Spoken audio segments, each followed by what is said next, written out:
ಬಳ್ಳಾರಿಯಲ್ಲಿ ಬೆಂಕಿ ಹಚ್ಚಿದವರ ಅರೆಸ್ಟ್ ಯಾಕಾಗಿಲ್ಲ ನೋಡಿ. ಇಷ್ಟೆಲ್ಲ ಹೊತ್ತಿ ಉರಿದಿದೆ, ಇಷ್ಟೆಲ್ಲ ಜನರ ಹೆಸರು ಕೇಳಿ ಬರ್ತಾ ಇದೆ, ಒಬ್ಬನ ಜೀವ ಹೋಗಿದೆ. ಆದರೆ ಈ ಪ್ರಕರಣಕ್ಕೆ ಸಂಬಂಧಪಟ್ಟಂತೆ ಇದುವರೆಗೂ ಕೂಡ ಒಬ್ಬರನ್ನು ಅರೆಸ್ಟ್ ಮಾಡಿಲ್ಲ. ಯಾಕೆ?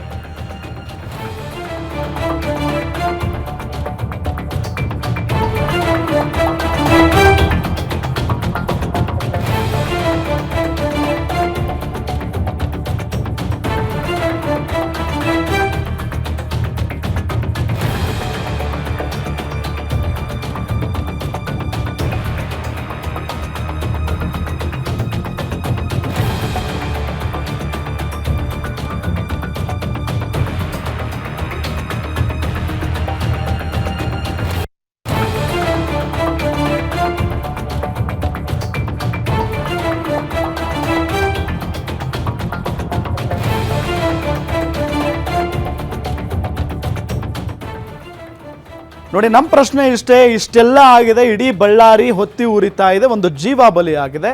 ಸೊ ಇದುವರೆಗೂ ಕೂಡ ಅಂದರೆ ಬಳ್ಳಾರಿಯಲ್ಲಿ ಬೆಂಕಿ ಹಚ್ಚಿದವರ ಅರೆಸ್ಟ್ ಒಬ್ಬರನ್ನಾದರೂ ಮಾಡಿದಾರ? ಇಲ್ಲ. ಯಾಕಾಗಿಲ್ಲ ಅನ್ನೋದು ಪ್ರಶ್ನೆ. ಬುಲೆಟ್ ಹಾರಿಸಿದ್ಯಾರು? ಕಲ್ಲು ಹೊಡೆದಿದ್ಯಾರು? ಪೆಟ್ರೋಲ್ ಬಾಂಬ್ ದೊಣ್ಣೆಗಳನ್ನು ಹಿಡ್ಕೊಂಡಿದ್ದು ಯಾರು? ಬ್ಯಾನರ್ ಬಡಿದಾಟದಲ್ಲಿ ಈವರೆಗೂ ಯಾರು ಅರೆಸ್ಟ್ ಆಗಿಲ್ಲ. ಅಸಲಿಗೆ ಬಳ್ಳಾರಿ ಬಲಿ ಹಿಂದಿರೋ ವ್ಯಕ್ತಿಗಳು ಯಾರ್ಯಾರು? ರಕ್ತ ರಾಜಕೀಯಕ್ಕೆ ಅಸಲಿ ಕಾರಣಕರ್ತರನ್ನ ಯಾಕೆ ಇದುವರೆಗೂ ಬಂಧಿಸಿಲ್ಲ?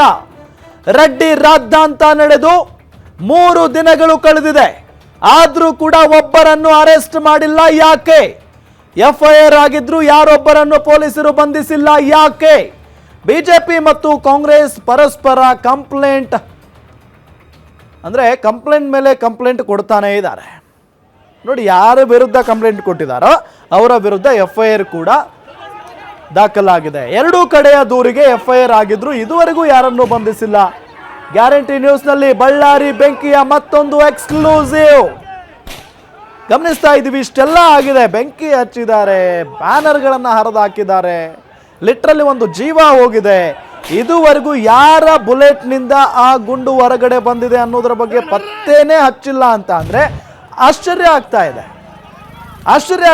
ಈ ರಕ್ತ ರಾಜಕಾರಣಕ್ಕೆ ಯಾರು ಕಾರಣ? ಇಷ್ಟು ದ್ವೇಷ ಯಾಕೆ? ಇದುವರೆಗೂ ಯಾಕೆ ಅರೆಸ್ಟ್ ಮಾಡಿಲ್ಲ? ಎರಡೂ ಕಡೆಯವರ ವಿರುದ್ಧವೂ ಕೂಡ ಎಫ್ಐಆರ್ ದಾಖಲಾಗಿದೆ. ಸೊ ಇದು ಬಿಜೆಪಿಯ ಎಫ್ಐಆರ್. ಯಾರ ವಿರುದ್ಧ ಬಿಜೆಪಿಯವರು ಕಂಪ್ಲೇಂಟ್ ಕೊಟ್ಟಿದ್ದಾರೆ, ಸೊ ಅದನ್ನ ಗಮನಿಸ್ತಾ ಹೋಗೋಣ. ಬಳ್ಳಾರಿ ಗಲಭೆ ಸಂಬಂಧ ಒಟ್ಟು 41 ಮಂದಿ ವಿರುದ್ಧ ಎಫ್ಐಆರ್ ದಾಖಲಾಗಿದೆ.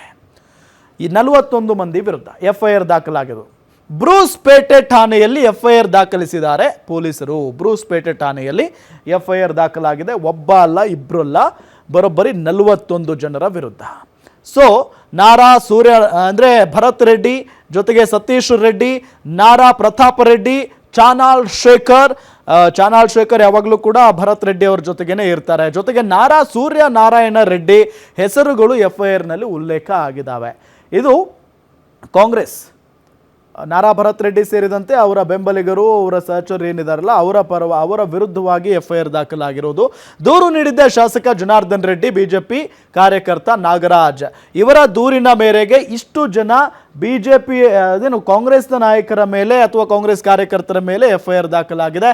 ಕಾರಣ ಏನು? ಜಾತಿ ನಿಂದನೆ, ಅಕ್ರಮ ಪ್ರವೇಶ, ಹಲ್ಲೆ, ಕೊಲೆ ಯತ್ನ ಆರೋಪವನ್ನ ಇಲ್ಲಿ ಬಿಜೆಪಿಯವರು ಅಥವಾ ಜನಾರ್ದನ ರೆಡ್ಡಿ ಅವರು ಕಾಂಗ್ರೆಸ್ನ ಮೇಲೆ ಮಾಡಿರೋದು. ಮಾಜಿ ಸಚಿವ ಜನಾರ್ದನ್ ರೆಡ್ಡಿ ಕೊಟ್ಟ ದೂರಿನಲ್ಲಿ ಎಂಎಲ್ಎ ಭರತ್ ರೆಡ್ಡಿ ಎ5 ಆರೋಪಿ. ಇಲ್ಲಿ ಆರೋಪಿ ನಂಬರ್ 5 ಯಾರು? ಬಳ್ಳಾರಿ ನಗರ ಎಂಎಲ್ಎ ಇದಾರಲ್ಲ ಅವರು, ನಾರಾ ಭರತ್ ರೆಡ್ಡಿ ಅವರು. ಇನ್ನು ಬಿಜೆಪಿ ಕಾರ್ಯಕರ್ತ ನಾಗರಾಜ್ ನೀಡಿದ ದೂರಿನಲ್ಲಿ ಭರತ್ ರೆಡ್ಡಿ A3 ಆಗಿದ್ದಾರೆ. ನೋಡಿ, A3 ಇಲ್ಲಿ ನಾಗರಾಜ್ ನೀಡಿರುವಂಥ ದೂರಿನಲ್ಲಿ A3 ಆದರೆ ಜನಾರ್ದನ್ ರೆಡ್ಡಿ ಕೊಟ್ಟಿರೋ ದೂರಿನಲ್ಲಿ A5 ಆರೋಪಿ ಆಗಿದ್ದಾರೆ. ಇದು MLA ಅವರು. ಸೊ ಆ ನಿಟ್ಟಿನಲ್ಲಿ ಬಹಳಷ್ಟು ಕುತೂಹಲ ಇದೆ. 41 ಮಂದಿ ವಿರುದ್ಧ ಎಫ್ಐಆರ್ ದಾಖಲಾದರೂ ಕೂಡ ಇದುವರೆಗೂ ಕೂಡ ಅಂದರೆ ಎಫ್ಐಆರ್ ದಾಖಲಾದರೂ ಕೂಡ ಇದುವರೆಗೂ ಒಬ್ಬರನ್ನೂ ಅರೆಸ್ಟ್ ಮಾಡಿಲ್ಲ ಅನ್ನೋದು ಸಹಜವಾಗಿ ಎಲ್ಲರನ್ನೂ ಕೂಡ ಶಾಕ್ಗೆ ಒಳಗಾಗಿಸಿದೆ. ಬಿಕಾಸ್ ಯಾವುದಾದ್ರೂ ಒಂದು ಸಣ್ಣ ಕಂಪ್ಲೇಂಟ್ ಕೊಟ್ಟರು ಕೂಡ ಎಫ್ಐಆರ್ ದಾಖಲಾದರೂ ಕೂಡ ಆ ವ್ಯಕ್ತಿಯನ್ನು ಅರೆಸ್ಟ್ ಮಾಡ್ತಾರೆ. ಅರೆಸ್ಟ್ ಮಾಡಿ ಅದಾದ ನಂತರ ಮುಂದಿನ ಪ್ರಕ್ರಿಯೆ ನಡೆಯುತ್ತೆ. ಇನ್ನು ಕಾಂಗ್ರೆಸ್ ಎಫ್ಐಆರ್ ಅನ್ನು ನಾವು ನೋಡ್ತಾ ಹೋಗೋಣ. ಕಾಂಗ್ರೆಸ್ ಯಾರ ವಿರುದ್ಧ ಕಂಪ್ಲೇಂಟ್ ಕೊಟ್ಟಿದೆ? ಮಾಜಿ ಸಚಿವ ಜನಾರ್ದನ್ ರೆಡ್ಡಿ ಸೇರಿದಂತೆ 8 ಮಂದಿಯ ವಿರುದ್ಧ ಕಾಂಗ್ರೆಸ್ ಕಂಪ್ಲೇಂಟ್ ಅನ್ನ ಕೊಟ್ಟಿದೆ. ಮಾಜಿ ಸಚಿವ ಜನಾರ್ದನ ರೆಡ್ಡಿ ಸೇರಿದಂತೆ 8 ಮಂದಿ ವಿರುದ್ಧ ಇಲ್ಲಿ FIR ದಾಖಲಾಗಿದೆ. A1 Janardhan Reddy, A2 Somashekar Reddy, A3 Sriramulu ಅವರು ಕೂಡ ಇದ್ದಾರೆ. ಇಲ್ಲಿ ಶ್ರೀರಾಮುಲು ಅವರ ವಿರುದ್ಧವೂ ಕೂಡ FIR ದಾಖಲಾಗಿದೆ. ಇನ್ನು ಮೋತ್ಕಾರ್ ಶ್ರೀನಿವಾಸ್, ಪ್ರಕಾಶ್ ರೆಡ್ಡಿ, ರಮಣ, ದಮ್ಮೂರು ಶೇಖರ್ ಇವರ ವಿರುದ್ಧವೂ ಕೂಡ ಅಲಿ ಖಾನ್ ಸೇರಿದಂತೆ 8 ಮಂದಿ ವಿರುದ್ಧ ಕೇಸ್ ದಾಖಲಾಗಿದೆ, FIR ದಾಖಲಾಗಿದೆ. 8 ಮಂದಿ ವಿರುದ್ಧ ಜನಾರ್ದನ್ ರೆಡ್ಡಿ, ಸೋಮಶೇಖರ್ ರೆಡ್ಡಿ, ಶ್ರೀರಾಮುಲು ಬಹಳ ಪ್ರಮುಖವಾಗಿ. ಇನ್ನು ಮೃತ ರಾಜಶೇಖರ್ ರೆಡ್ಡಿ ಅಣ್ಣ ಈಶ್ವರ್ ನೀಡಿದ ದೂರಿನ ಮೇಲೆ ಕೇಸ್ ದಾಖಲಾಗಿದೆ ಇವರ ಮೇಲೆ. ಮೃತ ರಾಜಶೇಖರ್ ಅದು ಕಾಂಗ್ರೆಸ್ನ ಒಬ್ಬ ಬೆಂಬಲಿಗ. ಸೊ BNS ಆ್ಯಕ್ಟ್ನ 103, 352 ಜೊತೆಗೆ 351 ಆರ್ಮ್ಸ್ ಆ್ಯಕ್ಟ್ ಅಡಿ ಕೇಸ್ ದಾಖಲಾಗಿದೆ. ಆರ್ಮ್ಸ್ ಆ್ಯಕ್ಟ್ ಒಂದಿಷ್ಟು ಗನ್ಗಳನ್ನು ಕೂಡ ಇಟ್ಕೊಂಡಿದ್ರು, ಶಸ್ತ್ರಾಸ್ತ್ರಗಳನ್ನು ಇಲ್ಲಿ ಬಳಕೆ ಮಾಡಿಕೊಳ್ಳಲಾಗಿದೆ. ಕೊಲೆ, ಶಾಂತಿ ಭಂಗ, ಕ್ರಿಮಿನಲ್ ಬೆದರಿಕೆ ಅಡಿ FIR ಅನ್ನು ಹಾಕಿದ್ದಾರೆ ಪೊಲೀಸ್ನವರು ಅನ್ನೋದು ಗೊತ್ತಾಗ್ತಾ ಇರುವಂಥ ಸಂಗತಿ. ಇದು BJPಯವರ ಮೇಲೆ ಕೊಲೆ, ಶಾಂತಿ ಭಂಗ ಮಾಡಿದ್ದಾರೆ ಅನ್ನೋ ಆರೋಪ. ಎಲ್ಲರ ವಿರುದ್ಧವೂ ಕೂಡ ಪ್ರತ್ಯೇಕ 4 ಕೇಸ್ಗಳು ದಾಖಲಿಸಿದ್ದಾರೆ ಪೊಲೀಸ್ನವರು. ಎಷ್ಟು ಜನರ ವಿರುದ್ಧ ಕಂಪ್ಲೇಂಟ್ ಅನ್ನ ಕೊಟ್ಟಿದ್ದಾರೋ ಕಾಂಗ್ರೆಸ್ನವರು, ಸೊ ಅದರ ಆಧಾರದ ಮೇಲೆ ಈ 8 ಮಂದಿ ವಿರುದ್ಧ ಪ್ರತ್ಯೇಕವಾಗಿ ಕೇಸ್ಗಳನ್ನು ಹಾಕಿದ್ದಾರೆ. ಬಳ್ಳಾರಿಯ ಬ್ರೂಸ್ಪೇಟೆ ಠಾಣೆಯಲ್ಲಿ ಪ್ರಕರಣ ದಾಖಲಾಗಿರೋದು. ಬಳ್ಳಾರಿಯ ಬ್ರೂಸ್ಪೇಟೆ ಠಾಣೆಯಲ್ಲಿ ಪ್ರಕರಣ ದಾಖಲಾಗಿದೆ. ಹೌದಪ್ಪ, ದಾಖಲಾಗಿದೆ. ಒಟ್ಟಾರೆಯಾಗಿ 41 ಜನರ ವಿರುದ್ಧ ಕಂಪ್ಲೇಂಟ್ ಆಗಿದೆ. FIR ಕೂಡ ದಾಖಲಾಗಿದೆ, FIR ಕೂಡ ಹಾಕಿದ್ದಾರೆ. ಒಬ್ಬರನ್ನಾದ್ರೂ ಅರೆಸ್ಟ್ ಮಾಡಿದಾರ ಇದುವರೆಗೂ? ಇಲ್ಲ, ಇದುವರೆಗೂ ಯಾರನ್ನೂ ಅರೆಸ್ಟ್ ಮಾಡಿಲ್ಲ. ಯಾಕೆ ಅನ್ನೋದು ನಮ್ಮ ಪ್ರಶ್ನೆ.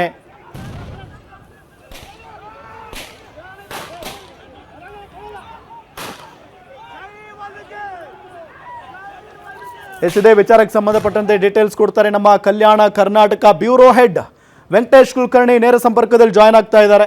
ವೆಂಕಟೇಶ್ ಕುಲಕರ್ಣಿ, ಇಡೀ ಬಳ್ಳಾರಿ ಇಷ್ಟು ದಿನಗಳ ಕಾಲ ಶಾಂತವಾಗಿತ್ತು, ಏಕಾಏಕಿಯಾಗಿ ದೊಡ್ಡ ಮಟ್ಟದಲ್ಲಿ ಹೊತ್ತಿ ಉರಿತಾ ಇದೆ. 41 ಜನರ ವಿರುದ್ಧ FIR ದಾಖಲಾಗಿದ್ರು ಕೂಡ ಇದುವರೆಗೂ ಯಾರನ್ನೂ ಅರೆಸ್ಟ್ ಮಾಡಿಲ್ಲ. ಯಾಕೆ ಅನ್ನೋದು ಮೊದಲ ಪ್ರಶ್ನೆ. ಹೌದು ರಾಮ್, ಏನು ಹೊಸ ವರ್ಷದ ದಿನದಂದೇ ಈ ಒಂದು ಗಲಭೆ ಸಾಕಷ್ಟು ದೊಡ್ಡ ಮಟ್ಟದಲ್ಲಿ ಆಗಿತ್ತು. ಇದು ರಾಜ್ಯ ಮಟ್ಟದಲ್ಲಿ ಅಷ್ಟೇ ಅಲ್ಲ, ಇಡೀ ದೇಶಾದ್ಯಂತ ಇದು ಸದ್ದು ಮಾಡಿತ್ತು ಅಂತಾನೆ ಹೇಳ್ಬೋದು. ಏನು ಸುಮಾರು 41 ಜನರ ವಿರುದ್ಧ ಈಗಾಗಲೇ ದೂರು ದಾಖಲಾಗಿದೆ. ದೂರು ಮತ್ತು ಪ್ರತಿ ದೂರು ಅಂದ್ರೆ ಜನಾರ್ದನ ರೆಡ್ಡಿ ಕಡೆಯಿಂದಲೂ ದೂರು ದಾಖಲಾಗಿದೆ, ಭರತ ರೆಡ್ಡಿ ಕಡೆಯಿಂದಲೂ ದೂರು ದಾಖಲಾಗಿದೆ. 2 ದೂರುಗಳು ಬ್ರೂಸ್ಪೇಟೆ ಠಾಣೆಯಲ್ಲಿ ದಾಖಲಾಗಿರ್ತಕ್ಕಂಥದ್ದು. ಏನು ಈ ಒಂದು ಗಲಭೆಯಲ್ಲಿ ಮೃತಪಟ್ಟ ರಾಜಶೇಖರ್ ಏನಿದ್ದಾನೆ, ರಾಜಶೇಖರ್ನಿಗೆ ಯಾರ ಗುಂಡು ತಗಲಿದೆ ಅನ್ನುವಂತ ನಿಟ್ಟಿನಲ್ಲಿ ಈಗ ಪೊಲೀಸರ ತನಿಖೆ ಚುರುಕುಗೊಂಡಿರ್ತಕ್ಕಂಥದ್ದು. ಸೊ ನಿನ್ನೆ ಸಂಜೆಯಿಂದಲೇ ಪೊಲೀಸರ ತನಿಖೆ ತೀವ್ರಗೊಂಡಿರ್ತಕ್ಕಂಥದ್ದು. ಈಗಾಗಲೇ 4 ಏನು ಜನಾರ್ದನ್ ರೆಡ್ಡಿ ಅವರಿಗೆ ಕೊಟ್ಟಿರ್ತಕ್ಕಂಥ 4 ಗನ್ಮ್ಯಾನ್ಗಳ ವಶಕ್ಕೆ ಪಡೆದು ಅವರನ್ನ ಎನ್ಕ್ವೈರಿಯನ್ನ ಮಾಡಿದ್ದಾರೆ. ಅದರ ಜೊತೆಗೆ ಶ್ರೀರಾಮುಲು ಮತ್ತು ಸೋಮಶೇಖರ್ ರೆಡ್ಡಿ ಗನ್ಮ್ಯಾನ್ಗಳಿಂದಲೂ ಶಸ್ತ್ರಾಸ್ತ್ರಗಳನ್ನ ವಶಕ್ಕೆ ಪಡೆದು ಆ ಗನ್ಮ್ಯಾನ್ಗಳ ವಿಚಾರಣೆ ಕೂಡ ಆಗಿದೆ. ಅದರಂತೆ ಏನು ಖಾಸಗಿ ಗನ್ಮ್ಯಾನ್ಗಳು ಏನು ಭರತ್ ರೆಡ್ಡಿ ಅವರ ಜೊತೆ ಇದ್ದಂತ ಖಾಸಗಿ ಗನ್ಮ್ಯಾನ್ಗಳು ಸೇರಿದಂತೆ ಮತ್ತು ಸರ್ಕಾರಿ ಏನು ಪೊಲೀಸ್ ಗನ್ಮ್ಯಾನ್ಗಳಿದ್ರು ಅವರನ್ನು ಕೂಡ ವಿಚಾರಣೆ ಮಾಡಿ ಶಸ್ತ್ರಾಸ್ತ್ರಗಳನ್ನ ಈಗ ವಶಕ್ಕೆ ಪಡೆದಿದ್ರೆ. ಜೊತೆಗೆ ಏನು ಗುಂಡು ಹಾರಿದ್ವು ಆ ಗುಂಡಿನ ಮಾದರಿಗಳನ್ನ ಈಗಾಗಲೇ SSL ವರದಿಗೆ ಕಳಿಸಿರ್ತಕ್ಕಂಥದ್ದು.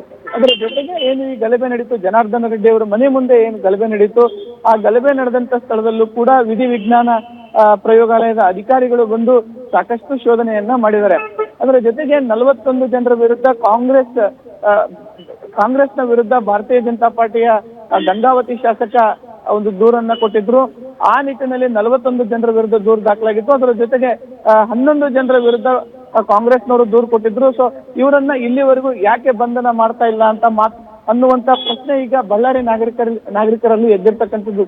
ಅದರ ಜೊತೆಗೆ ಪೊಲೀಸರು ಕೂಡ ಸಾಕಷ್ಟು ತನಿಖೆಯನ್ನ ನಡೆಸ್ತಕ್ಕಂಥದ್ದು. ಜೊತೆಗೆ ಏನು ಈ ಪ್ರಕರಣದಲ್ಲಿ ಆ ಗುಂಡು ಹಾರಿದ್ದು ಯಾರಿಂದ ಅಂತಕ್ಕಂಥ ನಿಟ್ಟಿನಲ್ಲೂ ಕೂಡ ಈಗ ಪೊಲೀಸರು ತನಿಖೆಯನ್ನ ಚುರುಕುಗೊಳಿಸಿದ್ದಾರೆ. ಅದರ ಜೊತೆಗೆ ಏನು ಹೊಸ ವರ್ಷದ ದಿನದಿಂದ ನಡೆದಿರ್ತಕ್ಕಂಥ ಈ ಗಲಭೆ ಇದೆ, ಈ ಗಲಭೆ ಇದೀಗ ಶಾಂತ ರೀತಿಗೆ ಬಂದಿರತಕ್ಕಂಥದ್ದು. ಇನ್ನೂ ಕೂಡ ಬೇರೆ ಬೇರೆ ಜಿಲ್ಲೆಗಳಿಂದ ಬಂದಿರತಕ್ಕಂಥ ಸಿಬ್ಬಂದಿಗಳಿರ್ತಕ್ಕಂಥದ್ದು. ಅದರ ಜೊತೆಗೆ ಈಗಲೂ ಕೂಡ ರಾತ್ರಿ ಅಂದ್ರೆ ಜನವರಿ 1, 2 ಇವತ್ತು 3ನೇ ತಾರೀಕು ಇವತ್ತು ಕೂಡ ಗಲ್ಲಿಗಳಲ್ಲಿ ಕೂಡ ಪೊಲೀಸ್ ಪೆಟ್ರೋಲಿಂಗ್ ಹೆಚ್ಚಳ ಮಾಡಿದರೆ.